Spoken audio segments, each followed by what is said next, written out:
आई knew कि अगर मैं एक बार गया तो नंबर वन फिर वापस लौटना बहुत मुश्किल हो जाता है एंड सेकंड मैं अपने पेरेंट्स को नहीं छोड़ना चाहता था। फिर मास्टर्स के बाद मैंने अपना पहला अटेम्प्ट दिया तो ये सिविल सर्विसेज की कहानी थी। ऐसा कोई बचपन का सपना नहीं था। अगर आप पूछ रहे हैं कि किसी किसी एक पॉइंट पे आपको ऐसा लगा, डर जो लगता है मन में कि कहीं आप पिछड़ ना जाए, तो वो फर्स्ट अटेम्प्ट के बाद लगा था। और मेरा टाइम कंस्ट्रेंट था, आई न्यू टाइम कंस्ट्रेंट है और मुझे ये भी पता था कि मैं काफी सारी चीजों को बैलेंस कर रहा हूँ, लाइक रिसर्च एक तरफ, एक्सपेक्टेशंस एक तरफ, सिविल सर्विसेज एक तरफ। सिंपल सा प्लान था, एक साल तक पढ़ाई करनी है, सोचना ही नहीं है कि सिविल सर्विसेज है या नहीं है, निकल जाए अच्छी बात है, वरना कुछ। यूपीएससी आपसे क्या एक्सपेक्ट करे? दे आर एक्सपेक्टिंग कि इन द एंड आप एक ऐसा इंसान होने चाहिए जिसको दुनियादारी का पता हो, लाइक दुनिया में चीजें कैसे काम कर रही हैं, आसपास क्या चल रहा है। आप ज्यादा एक्सट्रीम आपके व्यूज नहीं होने चाहिए, आपको इंटरेस्ट होना चाहिए ऑलमोस्ट हर एक फील्ड में। एक्सटर्नल मोटिवेशन दूसरों के कहने से आप कभी भी लॉन्ग टर्म में कुछ नहीं कर पाओगे।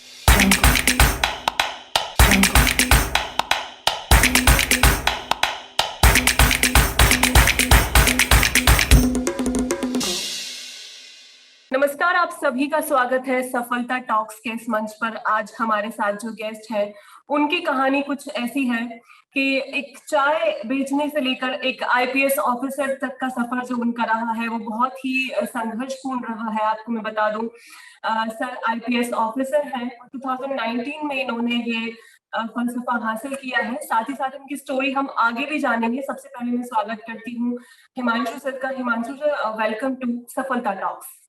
Thank you very much, thank you for inviting. Sir, आपकी चाइल्डहुड की कहानी जो शुरू हुई थी, जैसा कि मैंने आपके इंट्रो में पढ़ा कि आपके फादर की एक चाय की दुकान थी, वहां पर आप उनकी हेल्प करवाने के लिए सर्व करते थे चाय। और आपके मन में कहाँ से ये सपना आया देखते देखते कि आपको कुछ ऐसा सिविल सर्विसेज में जाना है, या शुरुआत कैसे हुई आपकी जर्नी की? एक्चुअली काफी लंबी स्टोरी है। वो वाला जो पोर्शन जो आपने चाय वाला इंसिडेंट दिया है वो भी स्टोरी का एक पार्ट है। तो हम लोग प्रारंभिक रूप से उत्तराखंड में रहते थे। मेरे पिताजी उत्तराखंड से हैं, तो शुरू में पापा ऑड जॉब्स किया करते थे, घर पे ज्यादा रहे नहीं। फिर बाद में दादाजी के कहने पे उन्होंने घर पे आके अपनी खुद की वो चाय की दुकान शुरू की थी, जो उन्होंने कुछ सालों तक चलाई। फिर उसके बाद हम उत्तराखंड छोड़ के अपनी माँ के साइड चले आए, जो बरेली में, और फिलहाल हम लोग वहीं रहते हैं। और अभी पिताजी एक जनरल स्टोर चलाते हैं वहीं पर, जो अभी भी वो चलाते हैं इस टाइम भी। तो इन सारी कहानियों के बीच में जैसे जैसे चीजें चलती रही, एक्चुअली 12th तक मुझे कोई ज्यादा आइडिया था नहीं, ऑनेस्टली स्पीकिंग। मैं वहीं बरेली में एक तहसील है आंवला करके, वहाँ एक छोटे से स्कूल में पढ़ता था। ज्यादा दुनियादारी की जानकारी नहीं थी। फॉर्चुनेटली ऐसे कह लीजिए कि चीजें आपस में कनेक्ट हुई कि मुझे 12th के बाद में दिल्ली यूनिवर्सिटी में एडमिशन मिल गया, बिकॉज मेरे 12th में मार्क्स ठीक ठाक थे। मैं हिंदू कॉलेज जब फर्स्ट टाइम आया तो वहां पे मैं समझूंगा कि जो मेरा फाउंडेशन था, सपने देखने का foundation, if I would call it that way, वो स्टार्ट हुआ। तो दुनियादारी देखी, थोड़ा लोगों को देखा, थोड़ा फैसिनेट हुआ, देखा कि लोग बहुत कुछ करते हैं, इतने बड़े बड़े एम्बिशंस थे उनके, वो अपने ऊपर इन्वेस्टमेंट करते थे लगातार अपनी पर्सनालिटी पे, बड़े बड़े सपने थे। तो वहीं पे आके इनिशियली सिविल सर्विसेज के बारे में पता चला, बट मेरा कोई सिविल सर्विसेज देने का प्लान नहीं था। इवेंचुअली ग्रेजुएशन में मैं थोड़ा रिसर्च की तरफ ओरिएंट हो गया था। मास्टर्स भी मैंने अपना इसी एम के साथ किया था कि मुझे रिसर्चर बनना है। एमफिल भी कर रहा था, बट बीच में कहीं ना कहीं रियलाइज हुआ कि मोहन, मेरा प्लान ये था कि मुझे बाहर जाके रिसर्च करना है इन सम गुड फॉरेन यूनिवर्सिटी। और मुझे अच्छा खासा स्कॉलरशिप भी मिल गया था एक पॉइंट पे, मैं ऑलमोस्ट जाने वाला था, बट लास्ट मोमेंट पे कुछ ऐसी चीजें होती है when you have to take a decision. So I knew कि अगर मैं एक बार गया तो नंबर वन फिर वापस लौटना बहुत मुश्किल हो जाता है, एंड सेकंड मैं अपने पेरेंट्स को नहीं छोड़ना चाहता था। काफी मेहनत से उन्होंने यहाँ तक पहुंचाया, समवेयर डाउन द लाइन वो भी नहीं चाहते थे कि मैं जाऊं, क्योंकि होता है बीइंग अ सिंगल चाइल्ड, अकेला बेटा एंड ऑल। और फिर रिसर्च बहुत डोमेन स्पेसिफिक भी था, मुझे मजा आता था, लेकिन मैं ये नहीं चाहता था कि मैं वही जिंदगी भर करूं, मुझे थोड़ा डाइवर्सिफाइड चीजें चाहिए थी। एक ऐसी जॉब चाहिए थी जिसमें मैं ग्राउंड पे काम कर सकूं और इतना ज्यादा टाइम ना लगे, लाइक रिसर्च में यू डू वन थिंग और उसको पब्लिश करो, फिर पूरी जिंदगी लग जाता है उसका इम्पैक्ट क्रिएट करने में। तो नेचुरली सिविल सर्विस की तरफ वहाँ अट्रैक्ट हुआ मास्टर्स के बाद। तो फिर मास्टर्स के बाद मैंने अपना पहला अटेम्प्ट दिया, तो ये सिविल सर्विसेज की कहानी थी। ऐसा कोई बचपन का सपना नहीं था, ग्रेजुएशन में भी नहीं था, मास्टर्स के बाद आके प्लान बना। ओके, कहें तो आपका कोई ऐसा बचपन का प्यार नहीं था सिविल सर्विसेज, ये धीरे-धीरे ग्रेजुअली डेवलप हुआ आपके मन में। ओके सर, जिस टाइम आप एमफिल कर रहे थे, ड्यूरिंग योर एमफिल आप साथ-साथ सिविल सर्विसेज की भी तैयारी कर रहे थे, और जी। अगर रिसर्च स्कॉलर की बात की जाए तो रिसर्च एक बहुत ही डीपली हाईली मोटिवेटेड काम है, क्योंकि जो भी रिसर्चर्स हैं उन्हें पता है कि किस तरीके से रिसर्च पेपर में पहले क्वालिटेटिव रिसर्च, क्वांटिटेटिव रिसर्च और बहुत सारे रिसर्च के पार्ट होते हैं, वो इतनी जल्दी से भी नहीं होता, स्टेप बाय स्टेप उसका हर चीज होती है। तो एक तरफ आप एमफिल भी कर रहे थे, दूसरी तरफ आप सिविल सर्विसेज की प्रिपरेशन भी कर रहे थे। दोनों ही चीज अपने आप में बहुत डिफिकल्ट है, कैसे जी। आप दोनों को मैनेज करते थे उस टाइम में? अ, देखिए, मास्टर्स जब मैं दिल्ली विश्वविद्यालय से कर रहा था, तो मैंने आपको बताया मैं रिसर्च में बहुत ज़्यादा इंटरेस्टेड था। तो मास्टर्स के टाइम मैंने अपना मास्टर्स में ही काफ़ी सारी रिसर्च कर ली थी। मैंने अपने मास्टर्स के टाइम पे 2 रिसर्च पेपर्स पब्लिश किए थे, वो भी, और मैं यूनिवर्सिटी का टॉपर भी रहा था, बिकॉज़ मुझे हम्म। जेनुइनली उस फील्ड में इंटरेस्ट था और मुझे कुछ करना था। तो जब मास्टर्स के बाद मेरा प्लान एमफिल करने का करा, तो वो यही सोच के करा, एमफिल करने के पीछे मेरा प्रमुख रीज़न ये था कि एक तो मेरे पास स्कॉलरशिप्स थे, नेट जेआरएफ वगैरह थे, गेट थे, अगर आप जानते होंगे तो। अगर आप जेआरएफ यूज़ करके रिसर्च में एनरोल करते हो, तो आपको एक अच्छा खासा स्टाइपेंड मिल जाता है। तो हम्म। मेरा प्राइमरी एम एमफिल करने का रिसर्च करना नहीं था, ऑनेस्टली स्पीकिंग। मेरा था कि मुझे एक फाइनेंशियल बैकअप मिल जाए, ताकि मेरी फैमिली पे वो बर्डन ना पड़े। एक शांति वाली जगह मिल जाए जहाँ पे बैठ के मैं अपना सेटअप बना लूँ और पढ़ लूँ, और 1 डेढ़ साल का टाइम मिल जाए। तो एमफिल करने के पीछे ये मोटिवेशन था। तो जो मैंने मास्टर्स में रिसर्च किया था, उसने मेरा एमफिल में बहुत हेल्प किया, क्योंकि ऑलरेडी मैं इस पूरी प्रोसेस से वाकिफ़ था, तो एमफिल में इतना मुश्किल मुझे नहीं आई। मैं मॉर्निंग में 2-4 घंटे निकाल लेता था लैब जाने से पहले, और इवनिंग में 2-4 घंटे निकाल लेता था लैब से आने के बाद, और मेरा 1 साल ऐसे ही सेटअप चलता रहा। मॉर्निंग, आफ्टरनून, इवनिंग, और सैटरडे संडे तो फ्री होते ही थे, तो मैनेजेबल, कोई ज़्यादा इश्यू नहीं हुआ।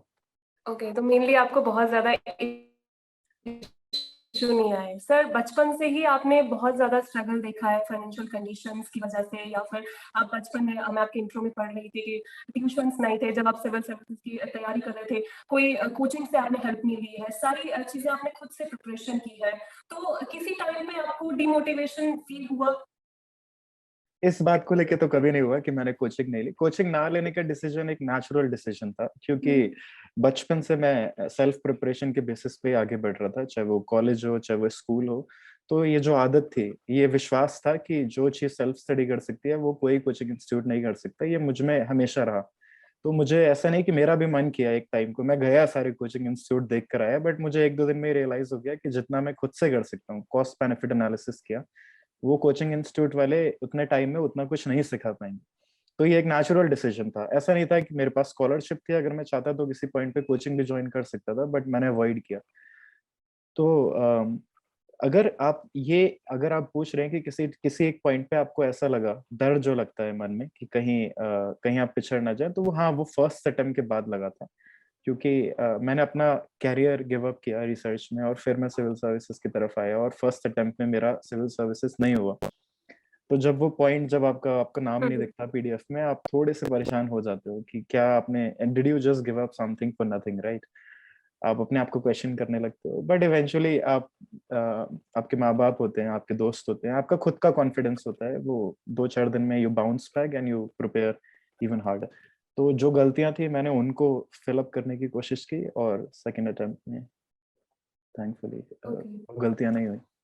सेकंड अटेम्प्ट में आपने क्लियर कर लिया। आपको क्या लगता है जब आपने फर्स्ट अटेम्प्ट दिया था, तो क्या ऐसी गलतियाँ हुई थी ड्यूरिंग इंटरव्यू या फिर आपके प्रिपरेशन में ऐसी, अ, क्योंकि हम एनालाइज़ तो करते हैं बाद में कि कैसे नहीं, फर्स्ट अटेम्प्ट के टाइम पे मैं इंटरव्यू नहीं पहुँचा था। मेरा प्रीलिम्स से रुक गया था बाय 1.5 मार्क्स।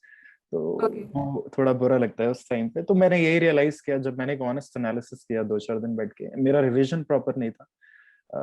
एक नया एस्पिरेंट को सबसे ज़्यादा चीज़ जो परेशान करती है, वो ये नहीं कि पढ़ना कितना है, बल्कि पढ़ना क्या है। तो बेसिकली वो सब कुछ उठा लाता है, ये भी ले लेता है, ये भी ले लेता है, ये भी ले लेता है, और वो रिविज़न को भूल जाता है, क्योंकि उसके पास इतना टाइम नहीं रहता। तो मैंने भी काफ़ी अपने सोर्स डाइवर्सिफ़ाई कर दिए थे, 4-4 चीज़ें पढ़ रहा था, कुछ भी रिटेन नहीं कर पा रहा था। सेकंड अटेम्प्ट पे मैंने अपने बुक्स मिनिमाइज़ किए, फिक्स कर लिए कि यही नंबर ऑफ बुक्स हैं जो मैं पढ़ूँगा, और उनका मल्टीपल रिविज़न किया। आंसर राइटिंग प्रैक्टिस पे ज़्यादा ध्यान दिया। यूपीएससी के पैटर्न में अपने आंसर्स को ढालने की कोशिश की। तो बेसिकली जब हम पहले लिखते हैं, तो हम वो लिखते हैं जो हमें आता है, फिर धीरे-धीरे हम वो लिखने लग जाते हैं जो यूपीएससी हमसे पूछता है। इरिस्पेक्टिव ऑफ द फैक्ट कि हमें वो आता है या नहीं आता। तो इस चीज में थोड़ा टाइम लगता है, आप अपने आप को धीरे धीरे उस प्रोसेस में शेप करते हो। तो यही सब सेकंड अटेम्प्ट में यही छोटे छोटे चेंजेस थे आई थिंक विच हेल्प्ड। जब आप सेकंड अटेम्प्ट दे रहे थे तो कहीं ना कहीं आपके मन में ये डर होगा ही कि सेकंड अटेम्प्ट हो पाएगा या नहीं हो पाएगा, क्योंकि फैमिली की भी एक एक्सपेक्टेशंस हो जाती है, और जी। अगर सोशल ऑरा की बात की जाए तो वहां भी सबको एक्सपेक्टेशन हो जाती है। तो किस तरीके का वो सफर था आपका जब आपका सेकंड अटेम्प्ट चल रहा था? मैं आपको बताता हूँ the best thing that happened in second attempt कि मेरे कोई एक्सपेक्टेशंस नहीं थे, because I was already doing MPhil. मेरा टाइम कंस्ट्रेंट था, आई न्यू टाइम कंस्ट्रेंट है, और मुझे ये भी पता था कि मैं काफी सारी चीजों को बैलेंस कर रहा हूँ, लाइक रिसर्च एक तरफ, एक्सपेक्टेशंस एक तरफ, सिविल सर्विसेज एक तरफ, एक नए शहर में रहना। तो मेरे कोई एक्सपेक्टेशंस नहीं थी। मेरा सिंपल सा रूल था कि सुबह को उठना है, जो चीजें पढ़ने के लिए मैंने अपना रिसर्च छोड़ा, like I wanted to know about stuff, right. मुझे ये जानना था कि अच्छा पॉलिटी भी है, इकोनॉमी भी है, ज्योग्राफी भी है, इतनी सारी चीजें पढ़ने को मिल रहा था। सिंपल सा प्लान था, 1 साल तक पढ़ाई करनी है, सोचना ही नहीं है कि सिविल सर्विसेज है या नहीं है, निकल जाए अच्छी बात है, वरना कुछ नहीं। आई थिंक इसने प्रेशर बहुत दिमाग से हटा दिया, क्योंकि फाइनेंशियल कोई प्रॉब्लम रही नहीं थी, स्कॉलरशिप्स अच्छे खासे पैसे देती थी, अच्छे से रह रहा था, कोई दिक्कत नहीं थी। तो सिंपल था, सुबह को उठो, 2-3 घंटे पढ़ो, शाम को सोने से पहले 2-3 घंटे पढ़ो, वीकेंड्स पे 7-8 घंटे, 10 घंटे जो निकाल के पढ़ सकते हो पढ़ो, बस कुछ नहीं सोचना है इससे ज्यादा। कोई प्रेशर नहीं सेकंड अटेम्प्ट में। फर्स्ट में ज्यादा था, I think that might have cost, कुछ भी हो सकता है वो प्रेशर था, गलतियां थी, बट सेकंड में नहीं था वो कहते हैं गलतियों से इंसान थोड़ा सीख भी जाता है और एक्सपीरियंस भी जी। आ जाता है टाइम बाय टाइम के किस तरीके से अब आपको आगे अपने आप को ढालना है और कैसे प्रिपरेशन करना है। आपने नेट जेआरएफ भी क्लियर किया है, तो आपने कौन से सब्जेक्ट से वो क्लियर किया है? मेरे पास 3 सब्जेक्ट्स में जेआरएफ है actually.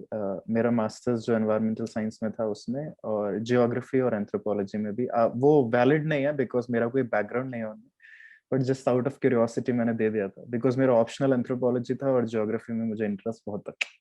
Leave it main environmental sciences में था, जो ओके। मेरा मास्टर्स था, उसका जेआरएफ मैंने जेआरएफ, यूज किया था। ओके।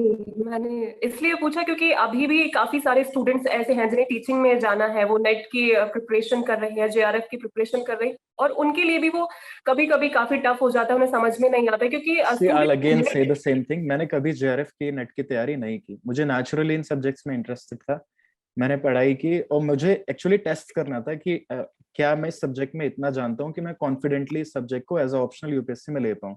तो पहले मैं ज्योग्राफी की तरफ इंटरेस्टेड हुआ, तो मैंने ज्योग्राफी पढ़ा, तो मैंने सोचा कि मैं नेट का एग्जाम दे के आता हूँ, अगर नेट निकल गया इसका मतलब मुझे अच्छा खासा आ गया है, लाइक एक सर्टिफिकेशन मिल जाएगा एंड आई कैन राइट।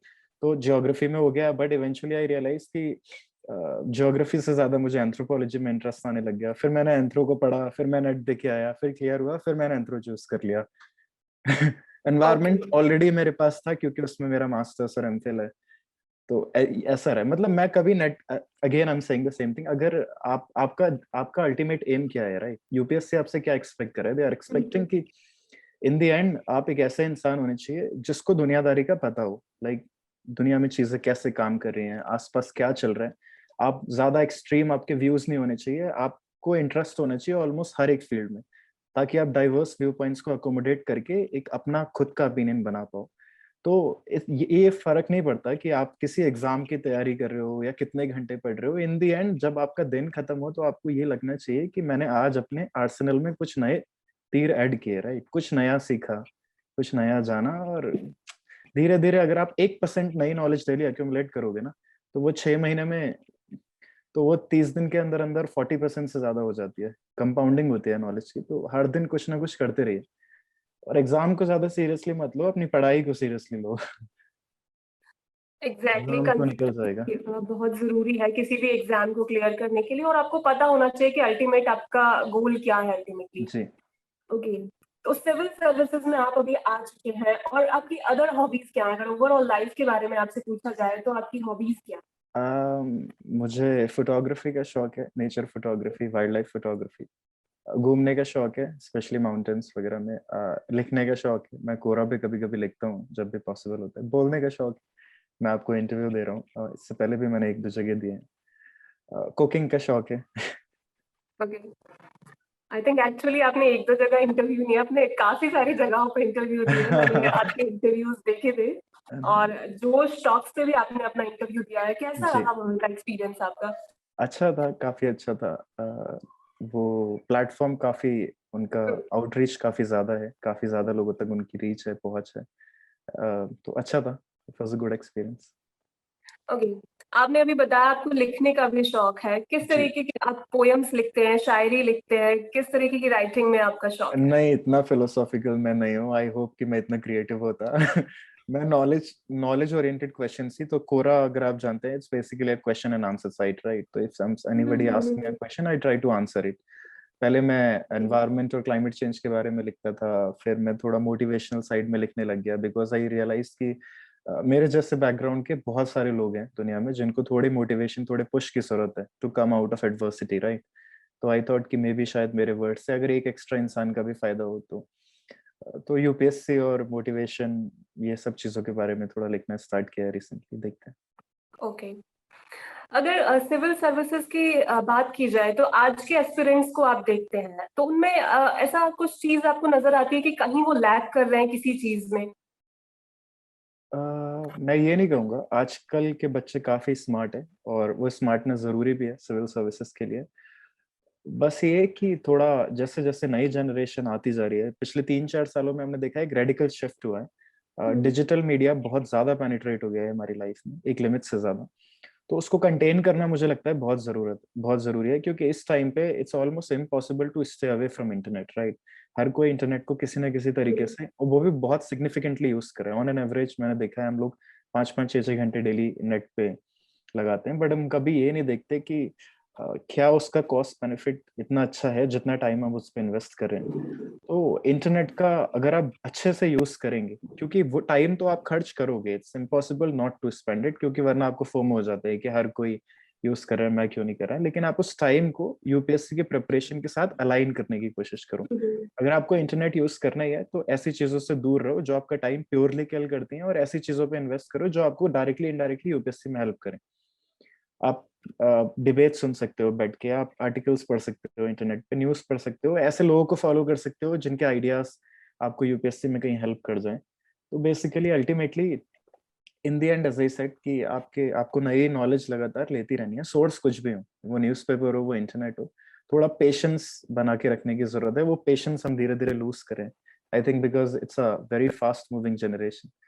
बहुत जल्दी हम लोग दुखी हो जाते हैं, बहुत जल्दी खुश हो जाते हैं। तो थोड़ा सा मेडिटेशन वगैरह अगर कर लिए, अपना पेशेंस, ग्रैटिट्यूड, छोटी छोटी चीजों के लिए थैंकफुल होना। आई थिंक आज की जनरेशन के लिए ये थोड़ा सा मुश्किल है, क्योंकि आज की जनरेशन जो है सोशल मीडिया को ज्यादा फॉलो करती है, एक जी, ट्रेंड में रहना पसंद करती है। वो जैसा आपने बोला कि ग्रेटिट्यूड बहुत जरूरी है। यूपीएससी सिविल एस्पिरेंट्स की भी बात की जाए तो बहुत जल्दी वो डिप्रेस भी हो जाते हैं, फर्स्ट जी, अटेम्प्ट नहीं निकला, प्री नहीं क्वालिफाई हुआ, मेरे साथ वाले ने तो उतना ही प्रिपेयर किया था, मेरा नहीं निकला। इस तरह की प्रॉब्लम्स बहुत ज्यादा फेस करनी पड़ती हैं। जी। तो डीमोटिवेशन जब होता है तो स्टूडेंट्स के लिए आप क्या बताना चाहेंगे, किस तरीके से वो और ज्यादा मोटिवेटेड रहें?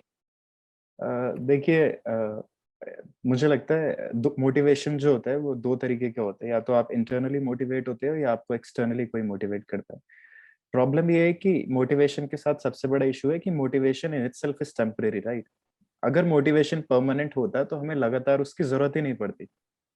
If you are hmm. Motivated one day, you will definitely not be motivated the other day. और जब आप यूपीएससी जैसे एग्जामिनेशंस के लिए तैयार करते हो तो आप मोटिवेशन के भरोसे नहीं रह सकते, I am saying it blatantly आपके, क्योंकि आपको लगातार एक लॉन्ग टर्म तक अपने आप को एक प्रोसेस में रखना है। अगर आप आज मान लीजिए मोटिवेटेड हैं, कल नहीं है, तीसरे दिन फिर हैं, चौथे दिन नहीं है, तो आप रिदम से बाहर हो जाएंगे। तो इसका जो सोल्यूशन है वो सिर्फ डिसिप्लिन है। मोटिवेशन बिल्कुल। आपको सिर्फ टेम्पोरेरीली किसी चीज के लिए पुश कर सकता है, लेकिन डिसिप्लिन अगर आपका है तो वो आपको लॉन्ग टर्म में बना के रखेगा। और उस डिसिप्लिन के लिए चाहिए होती है सेक्रीफाइसेस, क्योंकि बिना सेक्रीफाइस के डिसिप्लिन नहीं आता। जैसे कि आपने डिसाइड कर लिया कि आपको एक पर्टिकुलर टाइम पे उठना है, तो हो सकता है कि उस टाइम पे आपको और बहुत काम आए करने के लिए, लेकिन आपको उन्हें गिव अप करना पड़ेगा। That's what is discipline all about. Otherwise हर सुबह 5 बजे उठ के आप अपने आप से एक क्वेश्चन करेंगे कि आज मेरा उठने का मन कर रहा है या नहीं कर रहा। और फिर आप कभी रिदम नहीं बना पाओगे। तो बस 5 जैसे ही बजे, अगर आपको लगता है कि आपको 5 बजे उठना चाहिए, तो बस बिस्तर फेंको और खड़े हो जाओ, और कोई इलाज नहीं है। बिल्कुल, डिसिप्लिन तो बहुत ज्यादा जरूरी है, डिसिप्लिन, तो कंसिस्टेंसी, ये सारी जब डिसिप्लिन रहेगा तो आप ऑटोमेटिकली मोटिवेट हो जाओगे, क्योंकि आप जब आप अपने लिए कुछ चीजें डिसाइड करते हो और आप उन्हें फॉलो करते रहते हो, तब आता है आपके अंदर इंटरनल मोटिवेशन। आप खुद के लिए खुश होते हो कि मैंने कुछ चीजें डिसाइड की और मैं उन्हें फॉलो कर रहा हूँ। फिर आप में एक नई तरीके की एनर्जी आती है, और वो एनर्जी जब आप चैनलाइज करते हो, फिर I think you become unstoppable. External motivation दूसरों के कहने से आप कभी भी लॉन्ग टर्म में पुश नहीं कर पाओगे अपना। हाँ एग्जैक्टली, दूसरे लोग आपको डेली ये बोल सकते हैं कि मोटिवेटेड रहो, बिजी रहो किसी भी चीज के लिए, हार्ड वर्क करते रहो, लेकिन आपका इनर मोटिवेशन बहुत जरूरी है जी। किसी भी चीज के लिए। आपका गोल और सेट होना और चाहिए। एक और चीज जो मुझे लगती है वो है ऑनेस्ट एक्नॉलेजमेंट अपने इमोशंस का। देखो, आपको भी पता है कि human beings we are, right, हमें इमोशंस आने ही आने हैं। और आप एक ऐसे एग्जाम में है जिसमें आपको कभी कभी अपने आप को पूरे पूरे दिन रूम में बंद करना है, तो ऐसा भी होता है कि आप एक मोमेंट खुश हो, फिर आप दुखी हो जाओगे, आप अचानक से एक्साइटेड हो जाओगे, अचानक से डाउन हो जाते हो। तो ये सारे इमोशंस ना नॉर्मल है, आप एक्सेप्ट कर लो। लाइक ऐसा होता है ना, मेडिटेशन में हम क्या करते हैं, all these emotions come and we do not pay any attention to them, right? We just let them go. तो make it a normal part of your life. It's okay, आप खुश हो, आप दुखी हो, आप बहुत ज्यादा excited हो, नहीं हो, take them as a normal cycle of human emotions, right? आप उन्हें accept करो, पास होने दो। आप उन्हें बहुत ज्यादा attention दोगे तो फिर वो आपके behavior को alter करेंगे और आपके discipline को खराब करेंगे। बिल्कुल, कहीं ना कहीं, बट मुझे ऐसा लगता है कि आज की जो यूथ है वो सोशल मीडिया को बहुत ज्यादा फॉलो करती है, कि उसका जी। ऐसा, वो सक्सेसफुल हो गया, मैं क्यों नहीं हुआ सक्सेसफुल, मैंने भी उतनी ही मेहनत की थी। लाइक वो अपनी जर्नी को नहीं देखते हैं, दूसरे की जर्नी से लेकर डीमोटिवेट हो जाते हैं। और आजकल तो पहले के टाइम में इतनी चीजें नहीं होती थी, आजकल सोशल मीडिया पॉजिटिविटी में इतनी हेल्प करता है। साथ ही साथ अभी एस्पिरेंट्स, शायद आपने देखी हो, वेब सीरीज भी आई है जी। यूपीएससी सिविल सर्वेंट के लिए। जी, देखिए मैंने। तो मोटिवेशन की चीजें हैं, लेकिन फिर भी कहीं ना कहीं स्टूडेंट्स जो है भटक जाते हैं। एनीवेज, आपकी अगर बात की जाए सिविल सर्विसेज की, आपकी ओवरऑल अभी 2 साल की जो जर्नी चल रही है उसका आपका कैसा एक्सपीरियंस है? बहुत अच्छा है। मैं 2018 जिस एग्जाम सेकंड की मैं बात कर रहा हूँ, उससे I was in Indian railway traffic services actually. फिर उसके बाद मैंने एक और एग्जाम लिखा, और जो लास्ट ईयर का रिजल्ट आया उसके बेसिस पे मैं अभी इंडियन पुलिस सर्विस में हूँ। तो मुझे यहाँ पे आए हुए एक्चुअली अभी 1 साल के आसपास ही हुआ है, एक भी नहीं हुआ, 8 महीने के आसपास हुआ। 8 महीने का एक्सपीरियंस बहुत अच्छा रहा। मतलब it's a life changing experience I would say, because national police academy जो हमारा अल्मा माटर है, जहाँ हम ट्रेन हो रहे हैं, I think it's one of the finest institution of its kind. Morning 5 बजे से शाम के 7 बजे तक नॉन स्टॉप अनस्टॉपेबल चीजें कराते हैं ये लोग। मतलब इतना डाइवर्स, इतना इन डेप्थ ट्रेनिंग, इतनी स्किल ओरिएंटेड ट्रेनिंग किसी भी सर्विसेज की नहीं होगी except IPS, because they train you not just in your mental aspects but your physical, psychological and so many other skills as well, right? आप horse riding से लेके weapon training तक लेके, आप स्विमिंग, अनआर्म्ड कॉम्बैट, इतनी सारी चीजें आपको इस 8-9 महीने के स्पान में सिखाते हैं। जस्ट जितना मुझे लगता है मैंने पिछले 8 महीने में सीखा है, उतना 8 साल में कलेक्टिवली नहीं सीखा हुआ है, स्किल वाइज। नॉलेज वाइज तो खैर दूसरी चीज है। ओके, कहीं ना कहीं ये मेहनत भरा सफर भी है, लेकिन जी। एक्साइटिंग भी रहता होगा। ओवरऑल आपका रूटीन क्या रहता है सुबह 5 बजे से लेके 7 बजे तक? मॉर्निंग रूटीन एक्चुअली हर दिन चेंज होता है, एनपीए में कोई एक दिन सेम नहीं होता, बट मॉर्निंग 5 बजे उठने के बाद फिर हमारा फॉलन होते हैं। फॉलन मतलब सारे लोग एक जगह पे, और रिपोर्ट दी जाती है जो हमारी डीआई हैं, असिस्टेंट डायरेक्टर्स हैं, उनको। फिर 5:30 से हमारी मॉर्निंग पीटी स्टार्ट होती है। सो पीटी इज नॉट पीटी पर से, so basically it has lot of stuff. Cardio भी होता है, अपर बॉडी होती है, लोअर बॉडी होती है, स्ट्रेंथनिंग होती है, स्ट्रेचिंग एक्सरसाइज होती है, कूल डाउन होता है, वार्मिंग अप होती है। 7, 7:30 तक हम खत्म हो जाते हैं। फिर हमारा ब्रेकफास्ट शुरू होता है 7:30 पे, और 8:45 पे हमें क्लास जाना होता है इंडोर। इंडोर की क्लासेस चलती हैं 1:35 तक। उसमें बहुत सारी चीजें होती हैं। थ्योरी की क्लासेस से ज्यादा प्रैक्टिकल ओरिएंटेशन होता है, हैंड्स ऑन डेमोन्स्ट्रेशन ज्यादा होते हैं। लाइक और ये लोग जितना ज्यादा हो सके उसे इम्पैक्टफुल बनाने की कोशिश करते हैं। फॉर एग्जांपल, अगर आपको किसी सेक्स ट्रैफिकिंग के केस के बारे में बताया जा रहा है, तो ये कोशिश करेंगे कि जो एक्चुअल विक्टिम्स हैं सेक्स ट्रैफिकिंग के, उनको यहाँ पे लेके आते हैं, उनसे इंटरेक्ट कराते हैं, ताकि हम उनसे 1-to-1 जान पाए, कि rather देन बुकिश नॉलेज जो हम ऑलरेडी लेके यहाँ आ चुके हैं, तो बहुत प्रैक्टिकल बनाने की कोशिश करेंगे।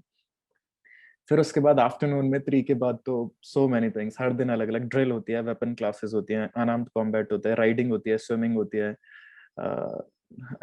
गेम्स होते हैं indoor outdoor. We have 5 outdoor games compulsory, at least 10-15 indoor games जो आप खेल सकते हो। इसका कोई एंड नहीं है। ओके, कभी कभी आपके मन में ऐसा आता होगा, ठीक है एग्जाम क्लियर कर लिया, बट ये जो जर्नी है, ये जो चल रहा है, ये थोड़ा सा टफ है, कभी कभी ऐसा लगता है आपको?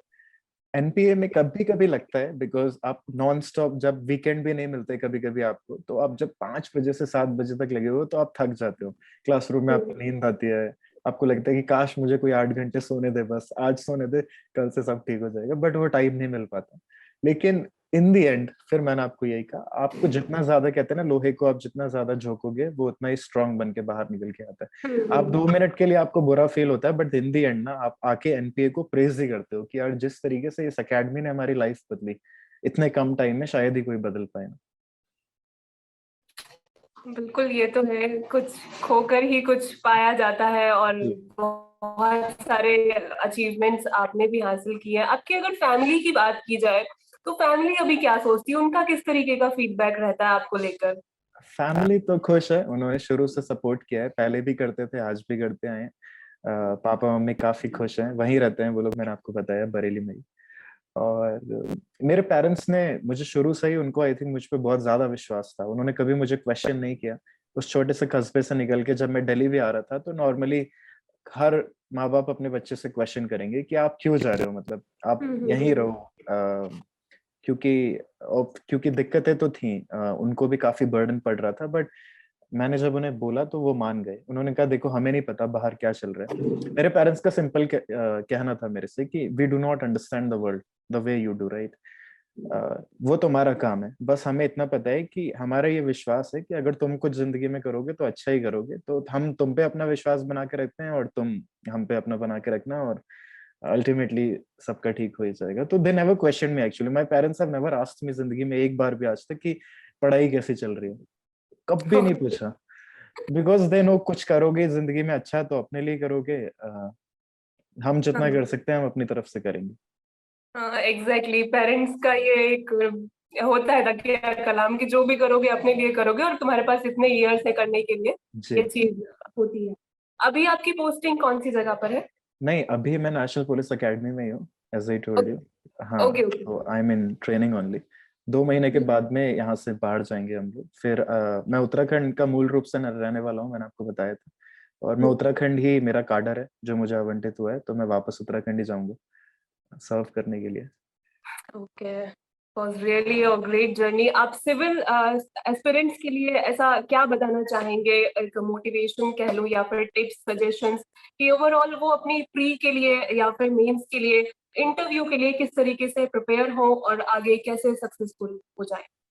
देखिए, प्रिपरेशन के लिए बहुत सारे रिसोर्सेज ऑलरेडी ऑनलाइन अवेलेबल हैं, तो मैं 2 मिनट में कोई प्रिपरेशन स्ट्रेटजी बता के ना उनके साथ जस्टिस करूंगा, मैं अपने साथ। मैं बस इतना ही बोलूंगा कि अपने ऊपर विश्वास रखिए। कोचिंग जरूरी नहीं है, आप कहीं भी हो इस वक्त, चाहे छोटे टाउन में हो चाहे शहर में हो, अपने रिसोर्सेज को मिनिमाइज करिए, अपने रिसोर्सेज पे कॉन्फिडेंस रखिए, खुद पे कॉन्फिडेंस रखिए।